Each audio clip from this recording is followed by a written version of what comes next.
It is my privilege to be here this evening with Jack Ma, one of the great entrepreneurs of our time, of course, the founder of Alibaba. And we have so many things to talk about over the next half an hour. And of course, we also want to try to get to your questions as well. We're going to talk about Alibaba, of course, but also China, the Trump world that we all live in, globalization, trade, and so many other issues. But first of all, thank you, for joining us. Yeah. Let me start with this, which is to say that you just spent some time inside Trump Tower and went to go visit with Donald, our president-elect in the United States. Tell us about that meeting. Well, it's a very productive meeting, much better than I thought, than I expected. What did you expect? Well, I heard a lot, and I watched, like everybody, I watched all the news and heard a lot about him. So when I go inside, I saw, anything that, but he's very sort of open-minded, listen what I talk. So I think I'm very happy about results. And finally, when he said, he said, Jack, let me walk you down. So it seems he's very happy about the results we had. Can I ask, how does a meeting like that happen? Do you call him? Does he call you? Well, how does this take place? Well, that's the question I'm asking myself. Because someday I got some requests from people say, Jack, do you want a meeting the president-elect? I say, is that true or not? Because I'm not ready for that. Because I don't know what to talk about. And then a few days later, I got another request. I got several requests, and then I saw one email with a friend, and it's very sort of specific. I thought about it. I think, yes, maybe I should go and have a talk. And at least I think President-elect Donald Trump would be happy to hear what I want to talk about. So I went. And what did you tell him? Talk about the small business, talk about agricultural products, talk about the trade between China and the USA. We especially focus on telling about how can we bring the small business in America, sell them to China, to Asia, through our network, which can create a lot of jobs for them. And you committed to create what you say is going to be 1 million jobs in the United States over the next 5 years. Yeah. Now, that's not 1 million jobs that Alibaba itself, but you're not hiring 1 million people. No, we totally, Alibaba employee put together is like 45,000 people. We cannot hire 1 million. I cannot imagine I can manage 1 million people. Explain to us how you think about the U.S.-China relationship, given some of the comments that Donald Trump has made about China being a currency manipulator. Did that come up during your meeting? Well, I think first, in America, there's a freedom of speech, right? So he can say whatever he wants, and I respect, I understand. But of course, I have my views. We did not debate about the China-U.S. trade or manipulation. We did not debate. We did not talk. We agreed on something. Small business, developing the Midwest America, helping the farmers there, small business there, exporting to China. So we all agreed.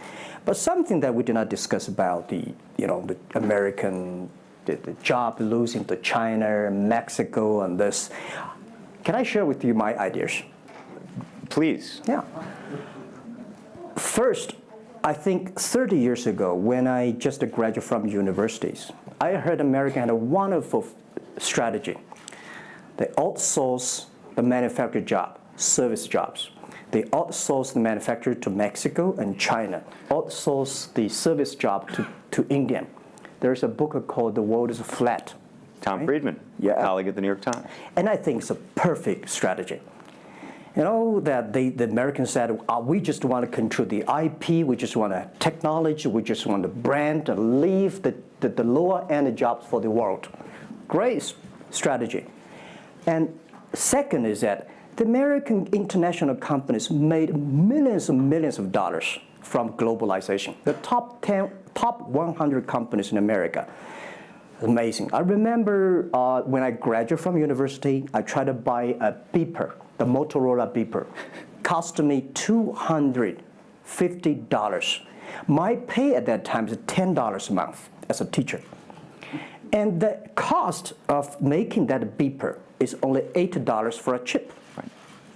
So past 30 years, IBM, Cisco, Microsoft, they made tons of money. The profit they made are much more than the 4 largest banks in China put together, the China Mobile Phone, China Unicom, and whatever you name it, put together. Still, these multinational companies made more money than. So their market cap grew more than 100 times in the past 30 years. But where'd the money go? This is what I'm curious, because as a business people, I always care about the balance sheet. Where's the money coming? Where'd the money go? Past 30 years, the American had 13 wars, spending $14.2 trillion. The money going there. What if they spend a part of that money on building up the infrastructure, helping the white collars and the blue collars? No matter how strategy good it is, you're supposed to spend money on your own people, right? Not everybody can pass Harvard. Like me, they're not good at education, right? We should spend money on those people who are not good at schooling. And the other money, which I'm curious about, is that when I was young, I heard America is about Ford and Boeing, those big manufacturing companies. Last 10, 20 years, I heard about is Silicon Valley and Wall Street. The money go to the Wall Street. And what happened? Year 2008. The financial crisis wiped out $19.2 trillion USA alone. They wiped out all the white collars and destroyed 34 million jobs globally. So what if the money is not Wall Street? What if the money spent on the Middle East, Middle West of the United States, developing the industry there? That could be changed a lot. So it's not the other countries steal jobs from you guys. It is your strategy. Okay, but you do not distribute the money and things in a proper way. This is what I. And now we're having a backlash.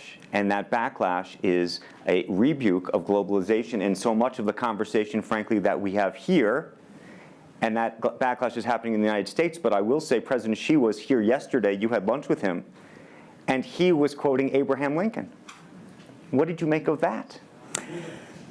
Well, I would say that globalization is a great stuff.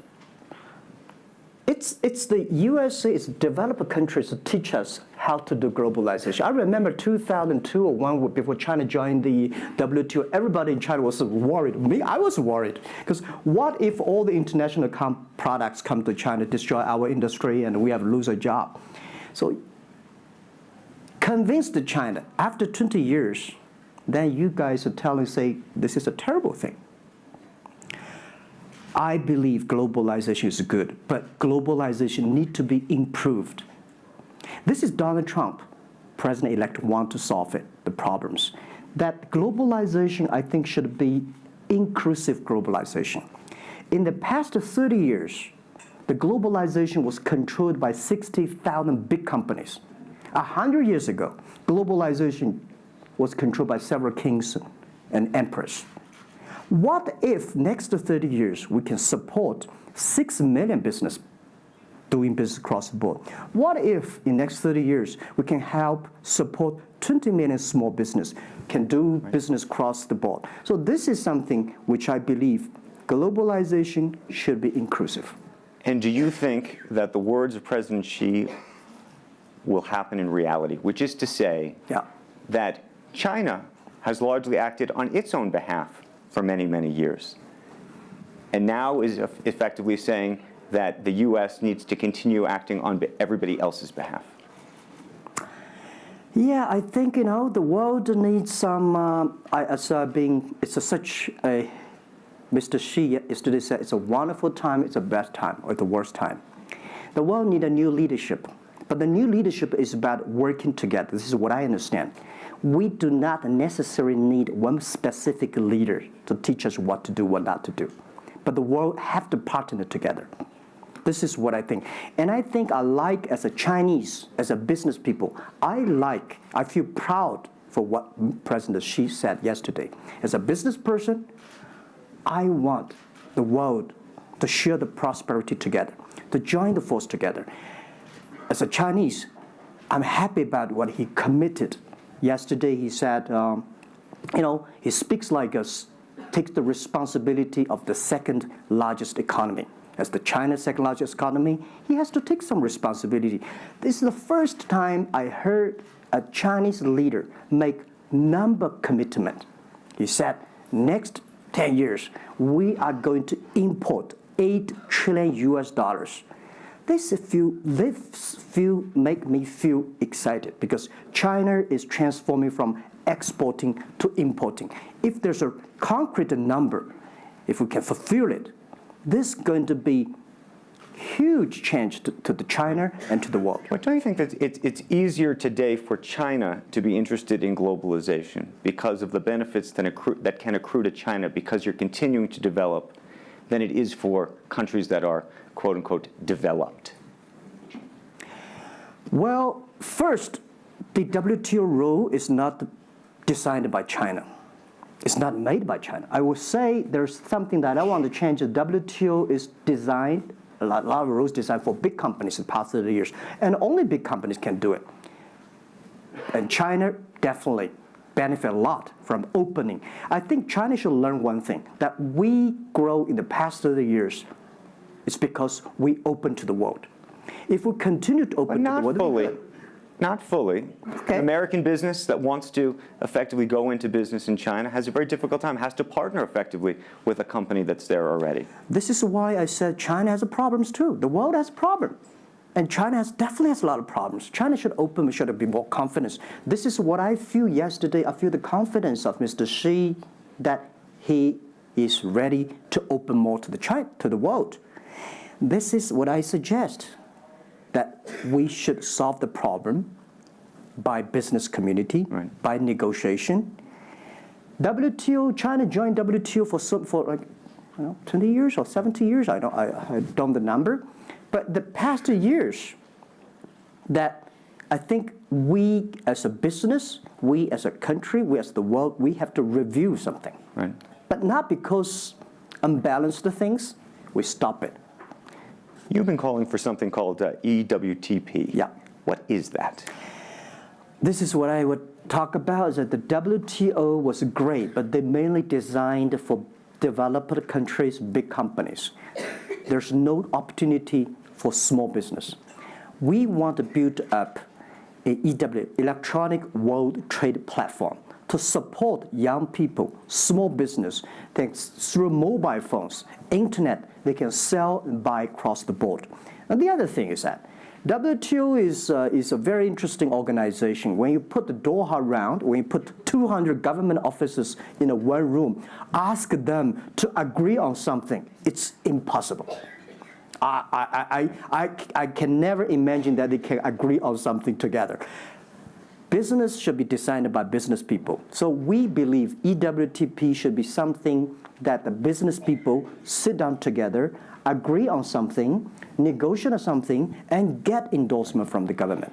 I want to talk a little bit about Alibaba and the model itself, because I think for many in the West, if you will, they don't necessarily understand it. And to the extent that the extent that I could try to compare it to Amazon, which I know you think is an unfair comparison, one of the things that's so fascinating to me is that Amazon and Jeff Bezos have pursued what might be described as a very asset-heavy business model. They're buying airplanes. They want to own the entire supply chain from beginning to end. And Alibaba has effectively an asset-light business. It is very much, in terms of the retail piece of this, the opposite. You don't want to own the warehouses. You don't want to own the logistics companies.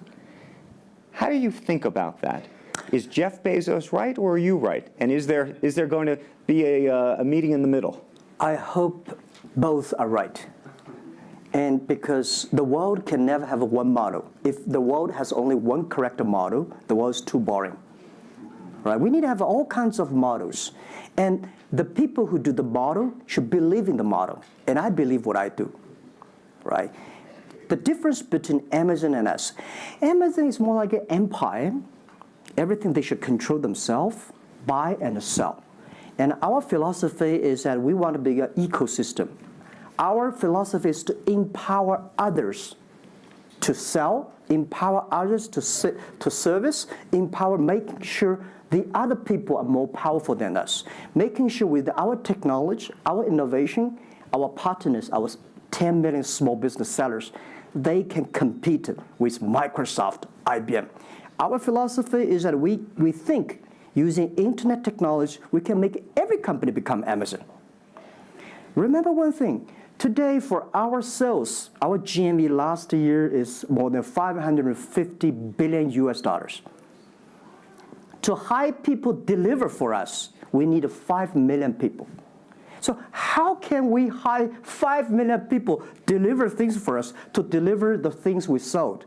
The only way we do is empower the service company, logistics companies, making sure they are efficient, making sure that they make the money, and making sure that they can hire more people. But without owning the whole chain, can you do it as effectively? The idea that you're watching Amazon being able to deliver things now within hours, literally. We made 125 cities deliver within 1 day last year. Imagine, 10 years ago, deliver one thing from Beijing to Hangzhou takes about 8 days. Now you can deliver things from Beijing to Inner Mongolia, some city, within 12 hours. It's improving. You can never expect these things happen within 24 hours. We have patience. So I think, can you imagine that within the 11/11 Singles Day, we sold $17 billion, and by delivering more than 600 million packages within 3 days. This is happening, and this is what we feel proud of. It's not how much money we make. It's not how powerful we are. We think because of the technology, we can make the technology very inclusive, that every small companies can use it. This is my dream, because I started my first business in 1992 in China as a small business. In order to borrow money, 5,000 US dollars from bank, took me 3 months to acquire, still failed. So difficult to be a small business. Today, with the technology, we can empower them. This is something I want to do. One of the critiques, as you know, and it continues to linger around Alibaba, is the piracy issue. There's an IP issue, and it's an issue all over China, but you take the brunt of a lot of it. Yeah. How much progress have you made in your mind, and how do you think about some of the regulatory bodies in other countries, including the US, that continue to criticize Alibaba for these issues? First, when we start do this business, as a business like this size, you have to take all the criticism. You have to listen what is right, what is wrong. And second, as an e-commerce, when you put 10 million small business, empower them to sell. We do not like Amazon buy. We cannot check. Even when you buy $55 trillion or $550 billion, you cannot check every product. So the model itself and the e-commerce itself may have a lot of these flaws. And third, I would say in the past 17 years, we are the leader of this anti-privacy issues, the IP, protect the IP. But the second, we are internet companies. We do not have the law enforcement. We find this guy is selling product, cheap, fake products. We delete them. We cannot arrest them. But we made huge progress. Last year alone, we put 400 people into jails. We deleted 370 million fake products listing on our site. I would say we are the leaders, and we are using the big data to check who's buying, who's manufacturing, who's selling, what is the address. So now I'm happy about the whole world, especially China, all the government organization, start to realize the issues. So I would tell you, good thing is that today, when you go to those criminal group, which I call them criminals, those fake products manufacturers, sellers. You've praised the quality, though, of some of these. I would talk about it later, right? Those criminals said they can go anywhere but not Taobao and Tmall, because using our data, we trace where they are, who they are, what's the address, what the amount. and we will deliver this to the police station and working with them to arrest them. The quality issues is something I want to share with people. It's not about praising the fake products. I want to say that for so many years, those branded companies, you have to be very careful because the fake products, their quality improving is scary. That is the difference between us. Because when you find guys, the thing that people said, this is fake. And you have to find people, you have to find a third-party institution to check it is fake or not. We find sometimes the quality is better. And I tell you, another thing is even scary. There's one branded company. He said, we are selling fake products. We check everything, there's nothing wrong. So we say, what is wrong? So we buy the products from his flag shop and deliver to them. They say, it's a fake. You know what I'm saying? Yep. We buy things from the flag shop of this brand and deliver back. It's the fake products, they say. So it's a bit confusing. Right. This is fighting against the fake products is a war against the human greediness. It's not easy, you cannot finish it, but you have to continue to fight. And I want to say we put 2,000 people, 1 billion RMB every year fighting against that. It can never finish the war within 2 years. But I'm happy, whether people criticize me, criticize us, the most important is that we are happy about the progress we made. Right. But if people praise me, so, when people say, Jack, you're wonderful, I know I'm not wonderful, right? Oh, Alibaba's great. We are not great. We are just a 17-year-old company. But when people say, you're doing nothing, no, we're doing a lot of things. But you don't have to argue. You don't have to debate. You do what you believe. One of the things you mentioned was using big data on the piracy side, but the other thing that you're using a lot of that big data to do is provide credit and effectively banking the unbanked. And what's so fascinating to me, and I hope you'll share it, is we've talked about the sesame credit. Yep. How you are able to use big data effectively to figure out who deserves credit and who doesn't in a marketplace where some of these people had no credit history before. Okay. Well, before we do that, we had a system called Teach Computers to learn how to anti-fake products, teach the computers to learn how to, because we have Alipay, a lot of people try to use all the ways to cheating. So we teach the computer how to do that, the cheating things. So we've been doing that for 10 years. Until now, there's called artificial intelligence, because we've been doing that. We are a data company. 8 years ago, we said to ourselves, Alibaba should not be an e-commerce company. We should be a data company because we have the data from consumers, we have data from the manufacturer, we have data from the logistic company and transactions. But we think how we can make a data really beneficiary to the society. What China needs is that we have a lot of great people. All the small business, they are very credible, but we don't have a credit system for them. So how can we use a credit rating system based on the data we have to giving everybody a sesame rating system? That is so powerful in the past 4 years because every individual, every small business, if they have been using our services, we give them a rating system. So we're giving loans in the past 5 years. We're giving 5 million business loans. They only borrow $5,000.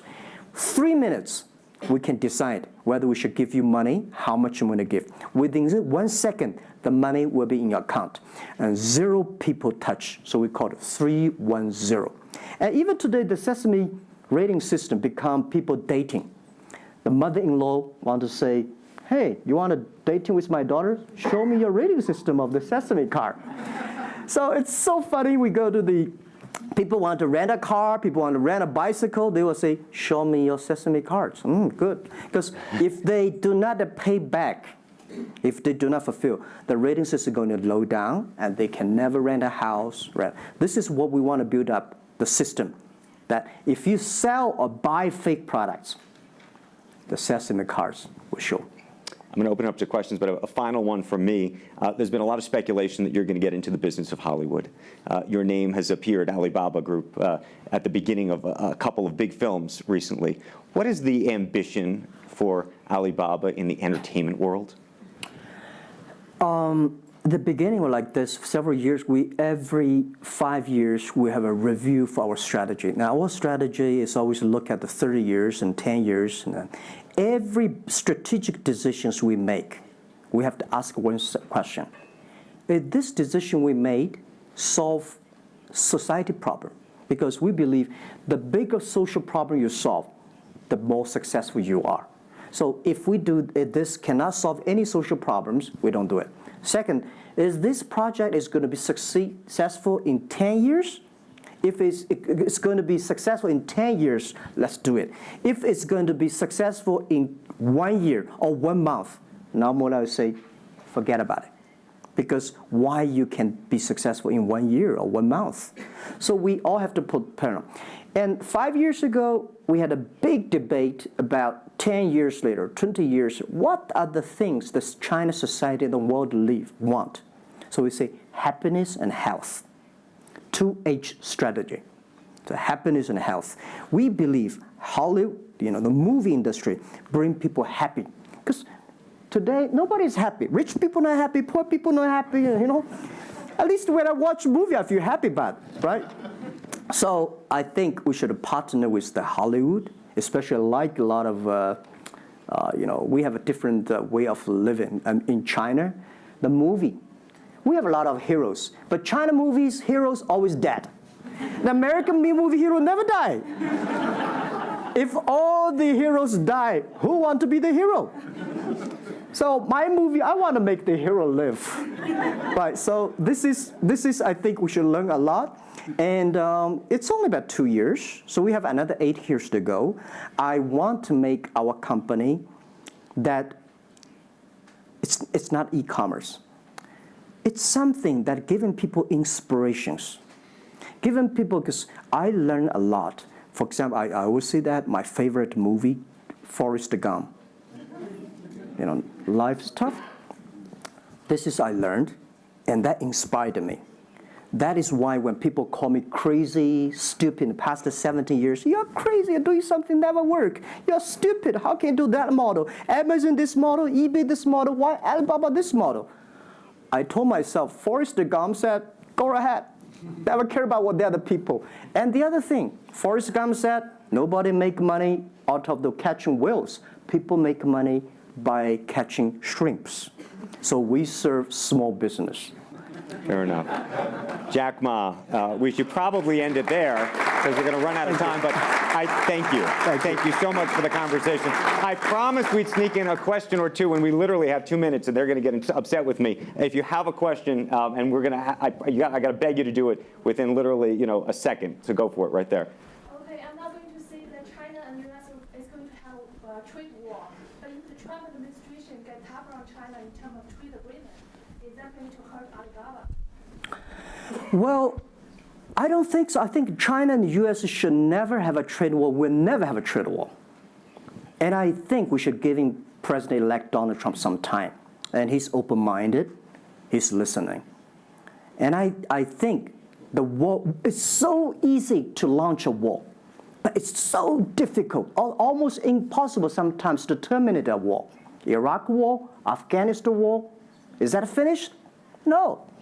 Trade war. I believe one thing. When trade stops, the war starts. Trade is something that people start to communicate. Trade is something people exchange culture and value.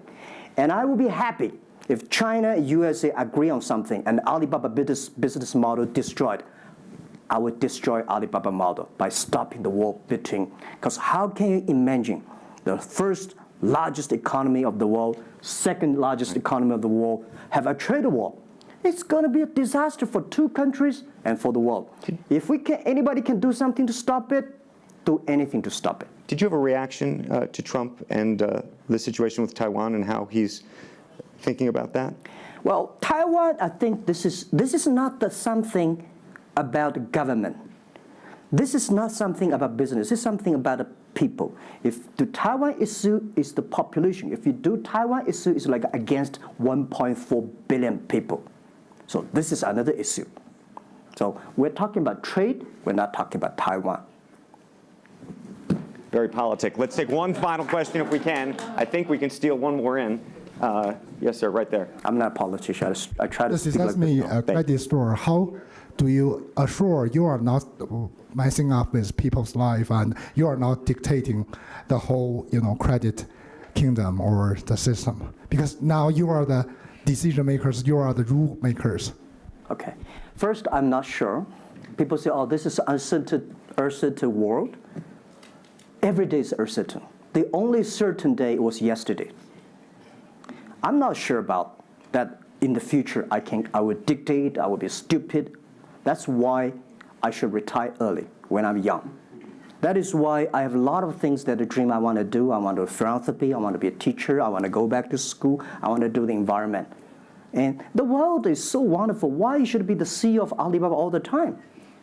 I'm coming to this world not to work. I want to come to this world to enjoy my life. I don't want to die in my office. I want to die on the beaches.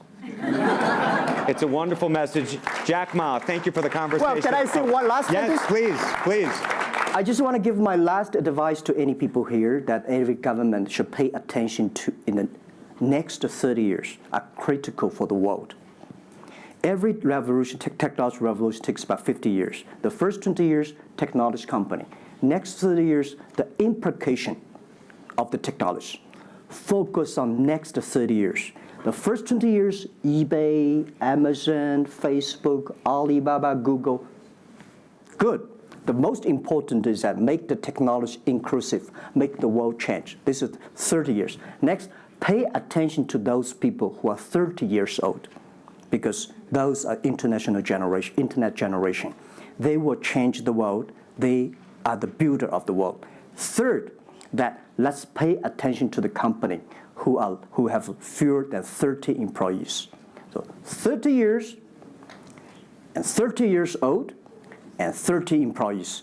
That can make the world much better. Jack Ma, thank you very, very much. Thank you. Thank you. Thank you. Really appreciate it. Thank you. Thank you.